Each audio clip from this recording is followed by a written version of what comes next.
काय मागणी होती? गेल्या 15 वर्षापासून धर्माबाद तालुक्यामध्ये बाबळी बंधारा उभा करण्यात आला। धर्माबाद आणि विलोली तालुक्यातल्या शेतकऱ्यांच्या अनेक वर्षापासून जमिनी त्या पाण्याखाली होत्या।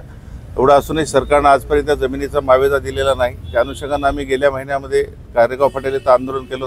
त्याचसोबत पोचमपाटच्या बॅकवॉटरमध्ये असणारी 15 गावं त्यांची असणारी हजारो एकर जमीन ही पाण्याखाली जात असताना सुद्धा सरकार त्याचा मावेजा देत नव्हता।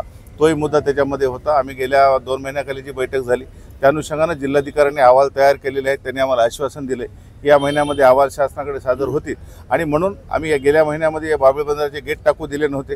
काल सुद्धा शेतकऱ्यांनी जाऊन त्या ठिकाणी पुन्हा गेट टाकू दिले नाही।